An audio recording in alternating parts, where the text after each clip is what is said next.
되게 힘들어 보이는 아저씨가 노트북 켜고 일하고 있잖아요. 이거 뭐냐, 근로소득을 뜻하는 거예요.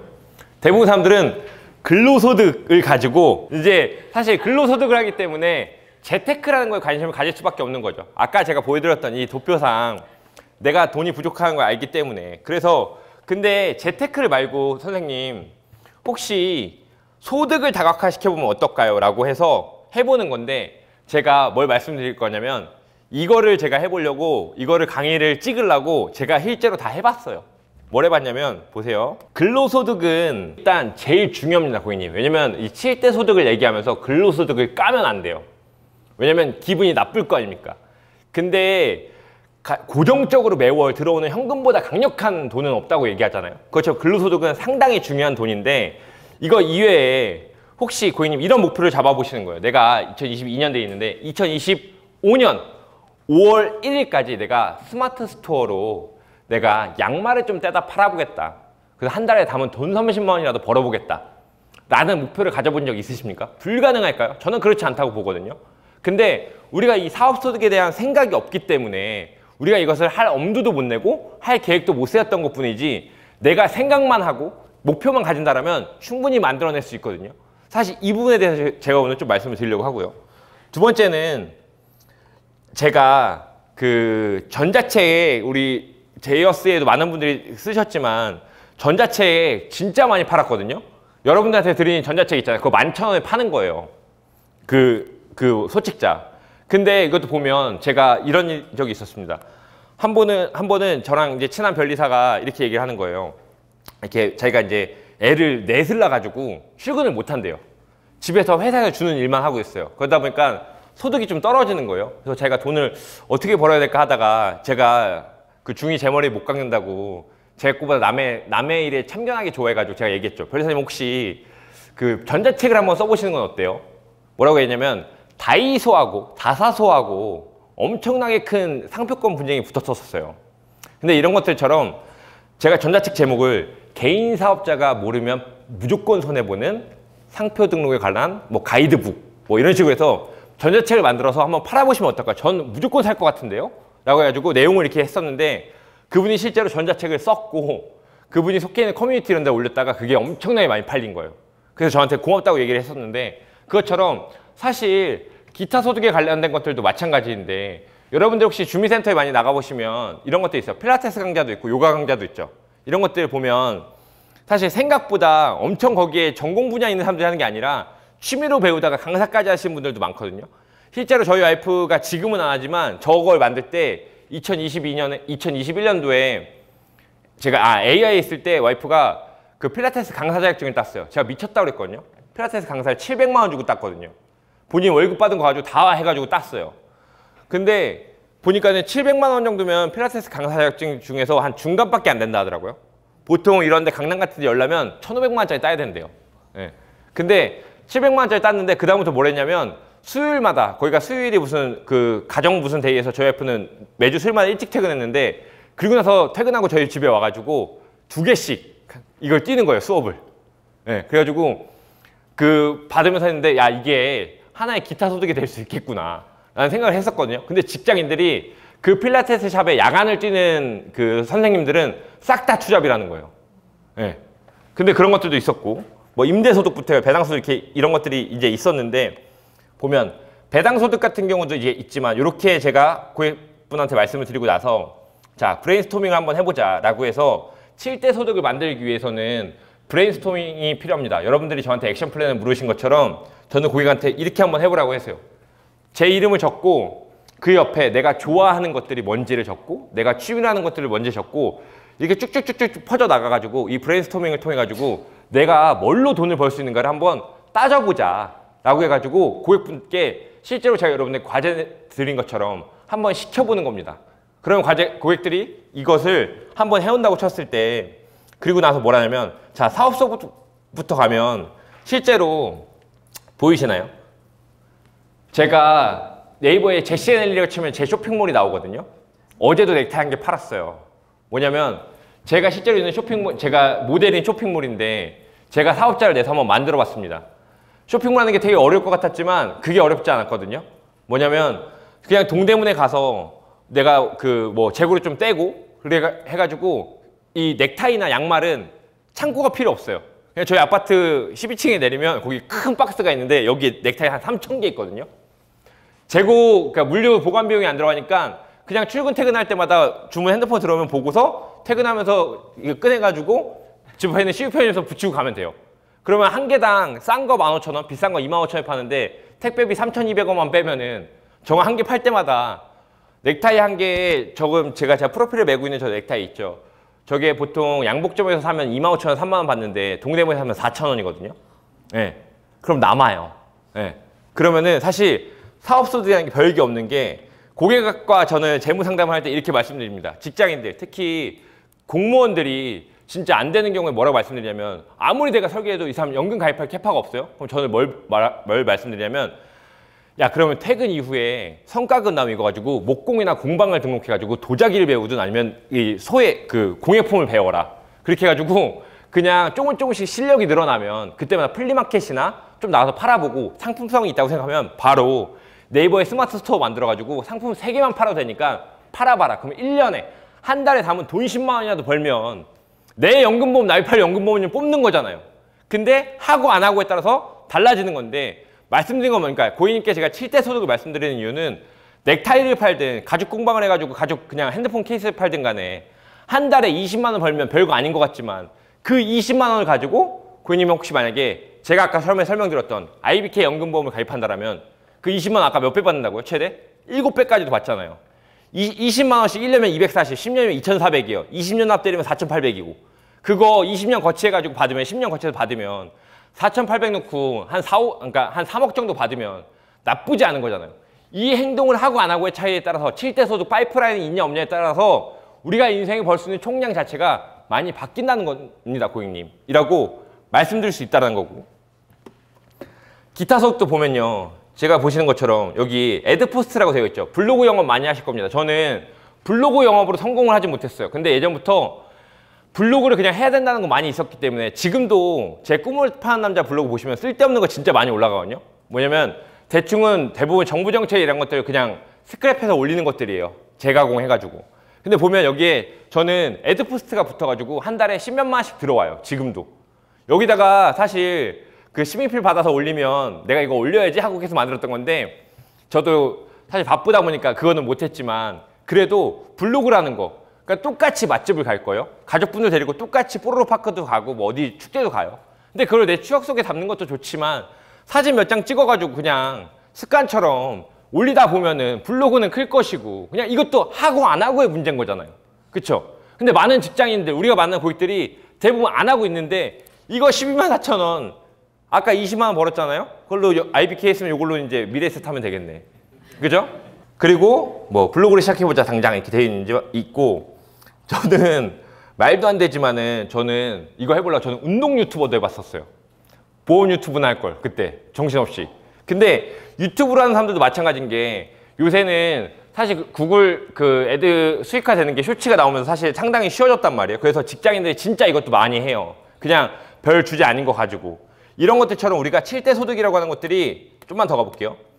배당 소득도 마찬가지인 게 여러분들 요거 포인트는 제가 한번 말씀드렸던 건데 배당 귀족주 제가 말씀드렸었죠. 배당 귀족주라는 게 있는데 이게 뭐냐면 배당주를 사모으는 것도 되게 중요하거든요. 근데 저는 재테크적 관점에서는 우리가 주식에 대한 이해가 많이 없고 주식을 공부할 시간이 없으니까 저는 배당 소득을 가장 빨리 발생시킬 수 있는 것은 배당 귀족주를 사모으는 거라고 말씀드려요. 배당 귀족주가 뭐냐면 우리나라 주식은 없고 미국에 있는 배당 귀족주는 그 3가지 조건을 성립해야 돼요. 첫 번째는 S&P 500이라고 하는 미국의 가장 큰 500개 기업에 들어가 있는 종목이어야 되고 두 번째는 30년 연속 배당했어야 돼요. 한 번도 쉬지 않고. 그 다음 세 번째가 뭐냐면 30년 연속 배당을 했는데 그 30년 동안 배당이 똑같은 배당률을 유지하거나 조금씩 올려간 것들을 배당 귀족주라고 칭해가지고 보통 한 80개 정도가 있습니다. 우리가 잘 알고 있는 코카콜라나 3M, 맥도날드 같은 것들이 여기에 해당이 돼요. 요거를 토스뱅크 쓰시면 토스증권에 들어가면은 되게 얘네가 인포그래픽 우리가 자료 만든 것보다 훨씬 이쁘고 손가락만 몇 번 튕기면 누구나 살 수 있게끔 해놨어요. 저는 재무 설계할 때는 이런 것도 저는 추천을 드려요. 뭘 살지는 정해주진 않아. 네가 사는 거야. 나는 그냥 배당 귀족주라는 테마를 했으면 좋겠다라고만 알려주는 거고, 종목은 내가 뭐 그런 사람이 아니니까 알려주는데, 하면은 실질적으로 배당이 들어와요. 보면 배당금 6불, 9불 들어왔잖아요. 10,000원이긴 하지만 어쨌든 배당 10,000원 받은 게 어디예요? 내가 똑같이 주식을 샀는데. 근데 이건 제가 말씀드렸다시피 진짜로 그냥 사보려고, 강의자를 만들려고 만든 거지만, 직장인들이나 여러분들의 고객들이 실제로 배당주를 모아서 배당을 받게 된다면 여러분들께 땡큐한 마음을 가질까요, 안 가질까요? 가지겠죠. 그리고 나선 또 다른 정보 없어? 나 또 알려줄 거 없어? 시키는 거 다 할게. 알려줘. 라고 한단 말이죠. 왜? 여러분들이 돈을 벌게 해줬으니까. 그들에게 또 다른 소득 구조를 만들어 줬으니까. 그 다음에 배당에서 여러 가지가 있겠지만, 배당 관련된 것들 보시면 금, 달러, ETF 관련된 것들도 많이 있으니까 아니고 참고해 보시면 좋고, 그 다음에 이제 내가 마지막 진짜 얘기하고 싶었던 건, 이건 다 밑밥을 깐 거였고, 근데 최고 뭔지 아냐? 연금소득이다, 연금소득. 하고, 제가 지금까지 우리가 파이어족, 제가 지난번에 말씀드렸던 주제죠. 내가 7대 소득. 자, 아까 도입부 기억나세요? 도입부 제가 뭐라고 말씀드렸어요? 지금 현재 근로소득 혹은 사업소득밖에 없으신데, 이러한 7가지 파이프라인들을 갖고 사는 사람들은 벌써 더 많은 재산을 형성하고 있다. 고객님도 쉽게 7가지 파이프라인을 만들 수 있는 방법이 있다면 들어보실 의향이 있으시냐고 물어봤잖아요. 그리고 이게 시작이 됐습니다. 그 의향이 있다는 거에 대해서 대부분의 사람들은 오케이라고 말할 거예요. 그리고 앞에 제가 몇 가지의 사례들을 통해서 사업소득, 기타소득, 배당소득에 대해서 얘기했어요. 그러면 이 사람들이 오케이, 수긍할 만합니다. 그럼 내가 마지막 진짜 말하고 싶은 것은 연금소득에서 얘기하고 싶은 거잖아요. 생각을 해보십시오, 여러분. 제가 이런 경험이 있습니다. 처음에 영업을 하는데 소개를 받았어요. 30대 분한테, 30대 서가인쿡이라고 강남역에 있는 어떤 요리하는 데에서 식당에 있는 소개를 받았는데 20살짜리를 소개해줬어요, 여자를. 그래서 만났습니다. 만나서 이렇게 쭉 상담하다가 난 또 예전처럼 연금보험 10만 원이나 가입시키면 잘하겠다. 이번 주에 3W 하겠다. 이러고 만났는데 고객이 저한테 이렇게 얘기합니다. 저는 한 달에 190만 원인가 받는데 10년 전에 자기 연금보험을 50만 원 하고 싶대요. 야, 그래서 이거 쉽지 않다. 왜냐면 50만 원 납부하시면 아무것도 다른 저축은 못 하세요. 집세 내고 뭐 하면 못 하시잖아. 그랬더니 자기는 20살이고 10년 동안은 자기는 30 넘어서 결혼할 거기 때문에 결혼자금도 필요 없고 자기는 딱히 돈 쓸 데가 없대요. 그러니까 딱히 돈을 모을 이유가 없대요. 10년 동안은. 그래서 결혼은 30대 넘어서 할 거고 하기 때문에 자기는 연금보험 50만 원 하고 싶다는 거예요. 왜 그러냐 했더니 잘은 모르겠는데 그래도 나중에 받을 돈 많으면 좋은 거 아닌가요? 라고 했어요. 그래서 그때 제가 처음 해본 게 뭐냐면 20대를 가입을 시키는데 10년 납을 하고 연금 개시를 45세로 해놨어요. 네. 여기 지금 45세 넘은 분들 별로 없으시죠? 네, 별로 없으시겠지만 자, 그분은 지금 11년이 지났고요. 납기가 끝났죠. 지금부터 기다리기만 하면 됩니다. 아마 여러분들쯤에 나이가 되었을 때 여러분들보다 훨씬 더 많은 나이가 되었을 때 그분 45세부터 연금이 나올 거예요. 연금이 50만 원에 해당하는 연금. 근데 일찍 가입했으니까 근 60, 70만 원씩 나올 거거든요. 내가 월급쟁이로 연봉이 5천이에요. 근데 내가 만약에 20살에 그 은퇴 설계를 했다 하면은 20살 내가 40대 중반에 연봉이 5천인 게 아니라 그냥 1,000만 원 불어 있는 거죠. 언제까지? 죽을 때까지. 연금 소득은 60대, 70대 나오면 그냥 연금이지만 45세부터 나와버리면 또는 IBK는 0세부터 가입이 가능하잖아요. 0세에 10년 납 때리고 연금 개시를 30세부터 해버리면 이 사람은 70년 동안 연금 소득이 나온단 말이에요. 네.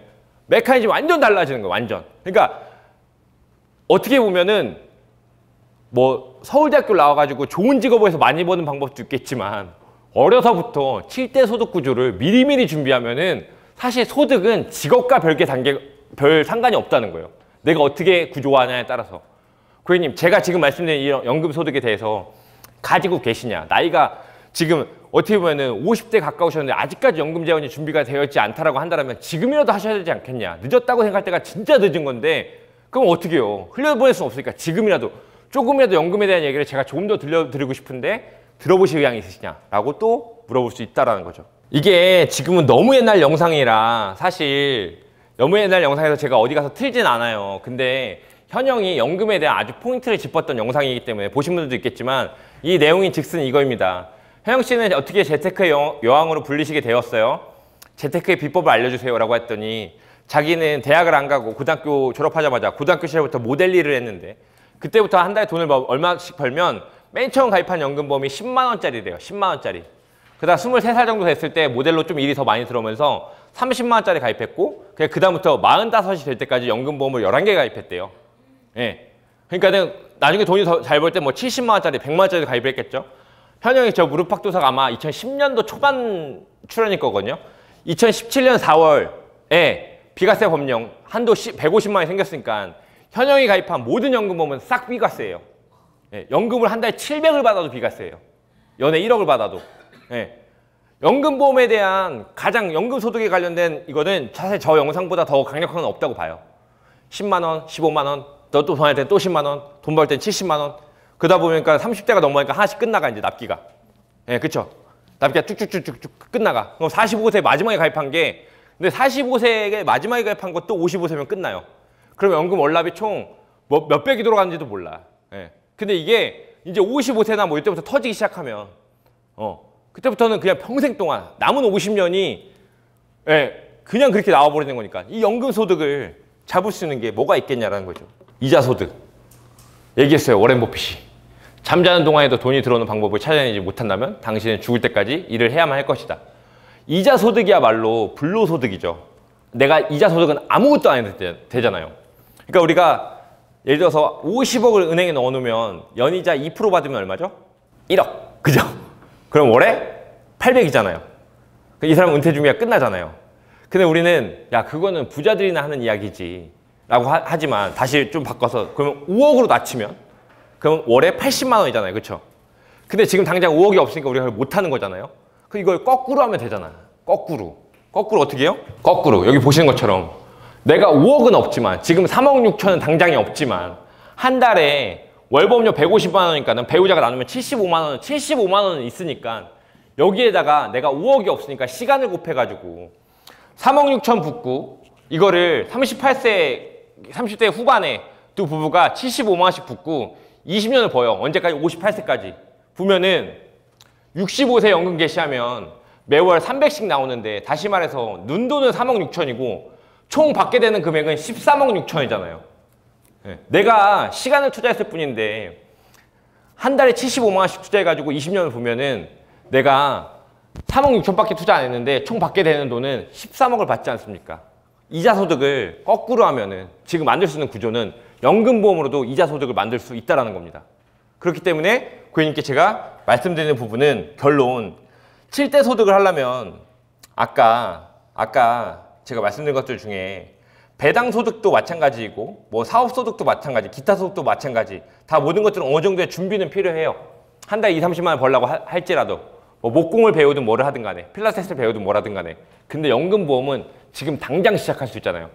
7대 소득으로 중에서 연금보험을 가입하는 것만으로도 연금소득과 이자소득 두 가지의 효과를 누릴 수가 있습니다. 안 할 이유가 없지 않습니까, 고객님?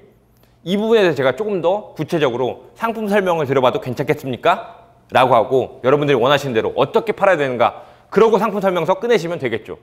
또는 가입자에서 꺼내서 가입자에 가서 PT 하시면 되겠죠.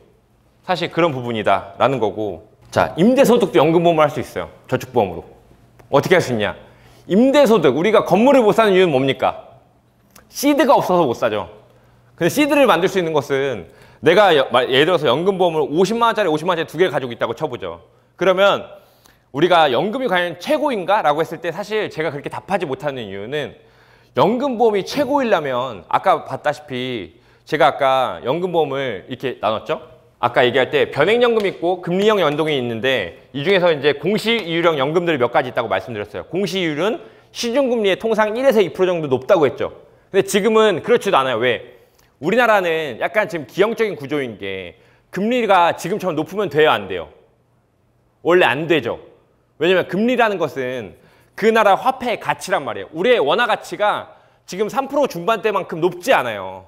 근데 왜 우리가 높냐면 우리 같은 뭐 제가 이런 말을 표현하면 그렇지만 그냥 교육목적상 재미있게 얘기하면 우리나라 같은 대한민국 같은 속국이 미국과 같은 강대국에 금리가 뒤처지면 안 되니까 미국이 금리를 못 내니까 쫓아가는 거란 말이에요. 왜? 미국보다 원래는 금리가 높아야 됩니다. 왜? 그래야 외국이나 기관 투자자들이 똑같은 돈을 갖고 있어도 미국에 넣는 것보다 한국이 소국이긴 하지만 경제가 후진국이긴 하지만 여기다 넣어놔서 금리가 좋아야 돈이 많이 되니까 한국에 돈을 줄 텐데 한국이 미국과 금리 격차가 너무 많이 나버리면 다 돈이 미국으로 빠져나가니까 한국은 어쩔 수 없이 금리를 올리고 있는데 여기서 조금만 더 올리면 가계부채가 터져버리니까 사람들이 파산하고 회생 그냥 잔치를 해버리니까 겨우 방어하고 있는 거잖아요. 근데 이 와중에 지금의 제가 뭐라고 말씀드렸냐면 이 금리 연동형이 돈은 별로 안 낸다고 했어요. 왜냐면 시중금리니까 금리 연동형이니까 아까 얘는 8% 단위 보증해주고 얘는 막 수익률 미래에셋 들어가서 보세요. 지금 5년 수익률 막 30% 40% 나요. 미래에셋들 펀드들 대부분이. 근데 금리 연동형 하면 끼케봐 2% 3%밖에 안 준다고요 지금. 얘가 나쁘냐? 얘가 나쁘냐? 아니요 그렇지 않죠. 나쁠지 안 좋을지는 아무도 모르는 거예요. 30년이 지났어요. 지금의 40대가 70대가 되었습니다. 근데 갑자기 한국에서 일론 머스크 같은 애가 나타나가지고 삼성 같은 기업이 한 5개가 생겼어요. 한국이 경제 성장을 해가지고 한 4등까지 치고 올라갑니다. 대한민국의 금리는 그때 막 6% 7% 가버려요. 그럼 저 연금보험 그 공시를 적용받고 있을 거 아닙니까? 그럼 그때는 변액보험이 다 쓰레기일 거고 금리 연동형 연금보험이 탑 먹는 거예요. 그러니까 지금은 어떤 게 더 나을지 모른다는 거죠. 근데 이 말씀을 왜 드렸냐면 우리가 예를 들어서 50만 연금보험 2개를 가입했어요. 내가 근데 목적이 좀 달라. 하나는 연금 받으려고 가입을 했고 하나는 목돈 만들려고 가입했어요. 여러분들 단기납 정신보험 파신 것처럼. 근데 쭉 가다 보니까 단기납은 해지해서 쓸 수밖에 없어요. 왜냐면 그 종신을 연금 전환하면 통상은 전환 당시에 평균 수명을 적용하잖아요. 통상은. 예, 근데 연금보험은 가입 당시에 평균 수명을 적용하니까 무조건 유리하죠. 연금보험이. 그거 이제 여러분 상품 설명 쓸 때 다 나오잖아요. 근데 연금보험은 가다가 내가 해지환급금이 좋아 그러면은 깨가지고 즉시연금 펀드를 가입해도 되고 이거 가지고 집을 사도 돼요. 부동산 해도 되고. 근데 연금으로 받는 게 더 유리하다. 그 당시에 경제 기조가. 그럼 연금으로 받아버리면 되는 거고. 효과가 되게 여러 가지인데 사실 임대 수익도 만들 수 있는 것은 내가 50만 원을 똑같이 20년을 벌습니다. 그럼 1년에 600, 10년에 6천 해가지고 20년에 1억 2천을 벌었어요. 벌었더니 이자가 돼가지고 한 1억 5천 정도가 됩니다. 1억 5천 되는 증권이 2개가 있어요. 얘는 그냥 나 연금을 탔어야겠다. 근데 얘는 내가 연금보험에 따라서는 또 그때도 깨는 건 좀 그런데 그러니까 1억 5천 해지환급 있는 거에서 90% 약대를 받아요. 또는 50% 중도인출을 뽑습니다. 그래서 한 8천 뽑아가지고 여기다 담보대출 껴가지고 오피스텔 사버려요. 상가를. 그래도 이 증권은 살아있잖아요. 왜? 연금보험은 유니버셜 기능이 있으니까. 예. 이렇게 해서 사실 임대소득을 누리려는 장기저축에도 사실 얘를 쓸 수 있는 방향이 여러 개이기 때문에 함부로 이 연금보험은 깨면 큰일 나요 라고 얘기할 수가 없는 게 내가 진짜 변액보험을 쭉 가서 벗는데 20년 후에 경제 상황이 어떨지 몰라요. 투자 시장이 좋을지 변액이 유리할지 금리 시장이 좋을지 모르니까. 근데 그때가 어쨌든 돈이 이 보험 안에 적립금으로 있으면 이거를 깨든 연금을 전환을 하든 약대를 받든 중도인출을 받든 해가지고 여러 개 쓸 수 있는 형태가 많이 있잖아요. 그 당시의 기조에 맞춰가지고 하기 때문에 사실 내가 시드를 만드는 데 있어서도 장기적인 저축 플랜으로 연금보험은 괜찮다라는 겁니다. 자, 집을 사야 돼요. 집을 사야 되는데 재밌는 건 뭐냐면 7대 소득에서 되게 중요한 부분인데 우리나라 사람들이 얼마나 불공정한 게임을 하고 있는지를 말씀드려 보겠습니다. 뭐냐면 사람들은 대부분 제가 잘났다는 게 아니라 그냥 우리 RP야 RP. 사람들 대부분 자기가 되게 똑똑한 줄 알아요. 저도 그런 줄 알았어요. 근데 그렇지 않더라고. 우리는 노예예요, 노예. 왜 노예인지를 숫자로 설명드려보면 자, 청라가 있고 강동이 있어요. 강동의 히스테이트가 최근 실거래가 12억이에요. 이거 살려면 시드 얼마 있어야 됩니까? 한 9억 정도 있어야겠죠? 그래야 3억을 대출받을 거 아니에요. 그죠? 3억만 대출받아서 이거 이자만 내도 얼마예요? 보통 지금 뭐 그 내 생애 첫 그 신혼 뭐 특공이나 이런 거 아니면 보통 4, 5% 나오니까 3억에 5%면 1,500이고 그러면 1년에 이자만 월에 120만 원씩 내야 되잖아요. 그러니까 빡세단 말이에요. 저거를 12억을 연끌해가지고 3억 시드 갖고 9억을 대출받기엔 너무 리스크가 커요. 예, 근데 그렇게 해도 많이 사죠. 그렇게 해도 많이 사요. 그리고 나서는 친구들 만나서 뭐예요? 나 집 샀다. 이렇게 얘기하잖아요. 너 대단하다. 그러면 어떻게? 다 은행 거지 뭐. 이게 무슨 마치 정해져 있는 것처럼 나오잖아요. 진짜 은행 건데. 예. 근데 재밌는 건 뭐냐. 근데 우리가 이런 생각을 좀 한번 해보시자고요. 시중은행의 대출금리 현황인데 제가 아까 말씀드렸던 코로나를 겪으면서 미국이 엄청난 금리 인상을 단행했고 우리나라 금리도 어쩔 수 없이 그걸 따라서 올라가요. 그러다 보니까 무슨 일이 있었냐면 그 헬리오시티 사태가 있었죠. 그 다음에 잠실에 장미아파트 사태가 있었어요. 뭐냐면 그 SK건설 다니는 남편하고 KT인가 다니는 배우자가 있어요. 둘이 부부인데 애기는 없어요. 근데 둘이 합쳐서 월에 실수령이 둘이 합쳐서 연봉이 거의 1억 5천이야. 둘의 부부가. 그 부모의 이런 지원 없이 우리 개인의 능력치만으로 대기업과 연봉을 해요. 그래서 그 헬리오시티를 샀단 말이에요. 연끌해가지고. 근데 걔네가 언제 샀냐면 그 코로나 오기 직전에 우리나라 초저금리 때 샀단 말이에요. 근데 변동금리로 산 거죠. 네. 그래가지고 뭐 9억인가 대출을 받았는데 코로나를 맞으면서 얘네가 결국에는 남편이 먼저 파산을 하죠. 네. 직장을 잘 다니고 있어요. 근데 그 금리를 못 떼가지고 파산하고 경매 날린단 말이에요. 네. 그 형태가 벌어졌던 게 이거잖아요. 근데 참 재밌는 게 뭐냐. 그 시점에 2020년, 2021년, 2022년 은행에 우리나라 5대 은행에 이자 이익이 저렇게 많이 늘어납니다. 이자 이익이. 뭐냐면 평균 1억 원 돌파 후 고공행진하는 5대 은행원 연봉. 사람들 다 곡소리 나서 죽어갈 때 은행만 파티했어요. 파티. 이거 말고도 이 뒤에 기사가 또 있나? 이거 말고도 뭘 했냐면 그때 은행들 임원들이 다 성과급 잔치하고 막 몇십억씩 가져갔어요. 사람들 다 죽어나갈 때. 근데 사람들은 뭐라고 얘기하면 보험은 싫대. 은행은 좋고. 네. 이런 아이러니한 게임을 하고 있거든요. 좀 더 살펴보죠. 야, 그래가지고 다들 내 집 마련, 내 집 마련 하니까 다 집 샀다고 하니까 정부한테 막 뭐라고 너무 해대니까 정부에서 이런 와중에 뭘 했냐면 특례보금자리론이라는 걸 출시했어요. 특례보금자리론은 뭐냐면 기존의 시중은행 대출은 30년 만기? 이 얘기 안 한 거 맞죠? 저? 네.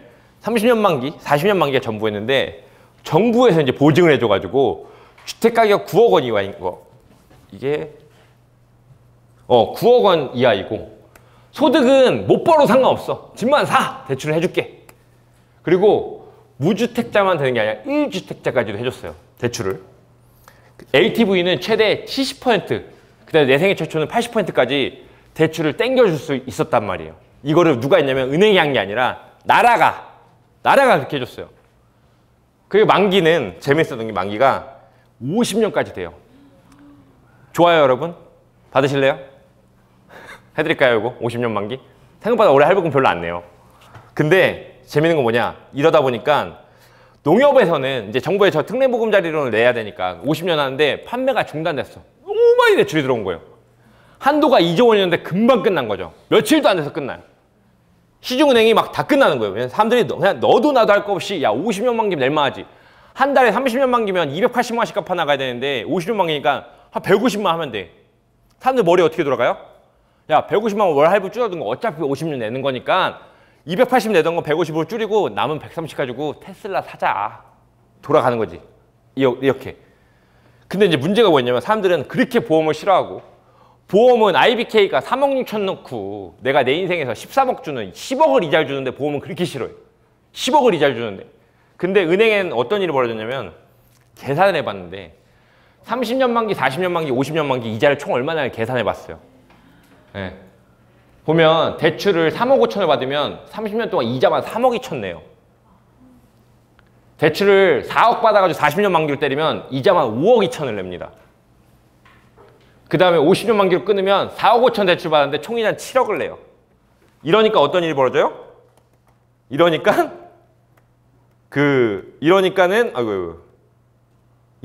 오른쪽에 있는 것처럼 은행들은 영업이익이 눈덩이처럼 보존할 수밖에 없고 임원들은 성과급 잔치하고 신입사원들은 최고의 연봉을 받고 은행에 계속 들어가는 거예요. 근데 사람들은 그렇게 신한은행, 기업은행, 국민은행에 뭐 노래도 나왔잖아요. 그죠? 그런 노래 아주 그 기업이 만들어낸 그 아주 부드럽고 희망찬 이미지에 속아가지고 주담대를 계속 받아. 예. 그러고선 어떤 일이 벌어지냐? 이렇게 된다 이거예요. 근데 보니까 원금 대비 이자 비율이 보통 통상 우리가 주담대를 받았을 때 이 정도가 나온다는 거죠. 예. 원금 대비 1.7배. 내가 이렇게 얘기해요. 10억짜리 집을 샀는데 총 낸 돈은 17억을 낸 거예요. 17억을. 그러고 나서 무슨 얘기예요? 우리 아파트 3억 올랐다고. 자랑이다. 근데 뭐라고 말씀드리냐면 이런 여기 함정에 서있는 게 뭐냐면 10억짜리 집을 샀어요. 담보대출을 열심히 갚다 보니까 5억이 올랐어. 5억이 올랐어요. 좋은 거잖아요. 되게 좋죠. 근데 사실상 대출을 못 갚으면 마이너스야. 더 중요한 건 뭔지 아세요? 내가 10억짜리 집을 사서 총 17억을 내고 5억이 올랐어요. 이러면 야, 그 어쨌든 내 집 생겼잖아. 하면 좋은데 그것도 아니죠. 왜? 10억에 오른 집을 또 팔라고 보니까 5억에 대한 양도소득세를 내야 돼. 그러니까 실제로는 우리나라 같이 누차 말씀드렸던 전체 자산 편중에 부동산 자산으로 다 돼 있는 우리 대한민국은 이런 현실에 처해 있는 건데 나중에 쓸 돈이 없다고요. 쓸 돈이.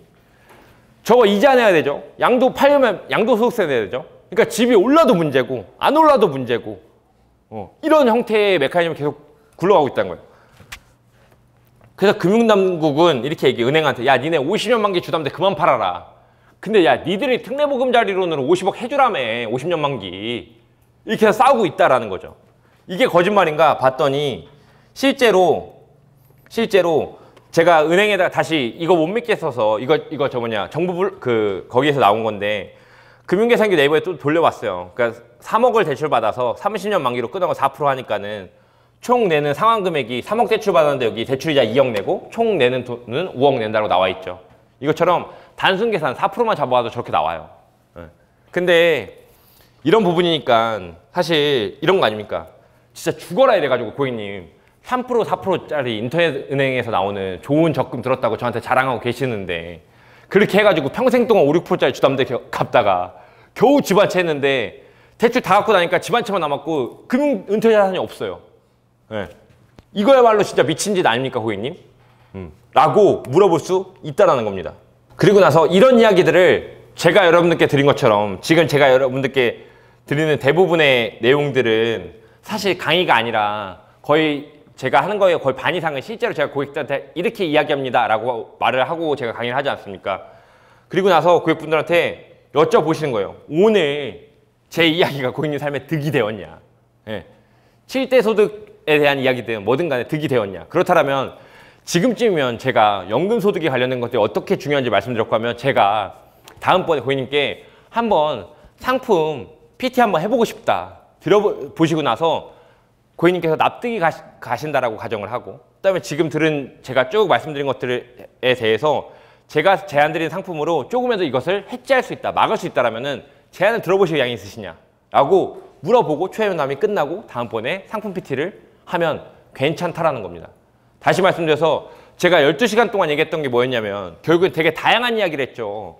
제가 퇴직연금을 잡기도 하고 국민연금을 잡기도 하고 자산 배분을 잡기도 하고 뭐뭐를 잡아가지고 말씀을 드렸어요. 이건 뭐냐면 여러분들이 아까 말씀드린 것처럼 어떠한 고객을 만날지 모르니까 어떠한 고객이 어떠한 이야기에 혹할지 모르기 때문에 그들이 듣고 싶어하는 얘기를 해야 될 거 아닙니까? 그들의 니즈가 환기가 될 수 있는 니즈가 일어날 수 있는 이야기를 해야 되는데 그게 어떤 포인트에 걸릴지 모른다는 거예요. 누군가는 7대 소득에 걸릴 것이고 누군가는 퇴직연금이 박살난다는 거에 걸릴 것이고 누군가는 연금개혁에 걸릴 것이고 누군가는 그냥 라이프 사이클에 걸릴 것이고 기타 등등등등등 이것들을 여러분들도 들으시면서 여러분들도 동하신 내용이 있지 않겠습니까? 그것을 여러분들이 제가 과제 내드렸던 롤플레이 스크립트에 이제 조금씩 더 정제화해서 예쁘게 적어보시라는 거죠. 그리고 나서 실제로 이것을 롤플레이 해보고 상담을 해보고 이게 하우투예요. 어떻게 파는가는 내가 지금 들었어. 제가 마법사가 아니잖아요.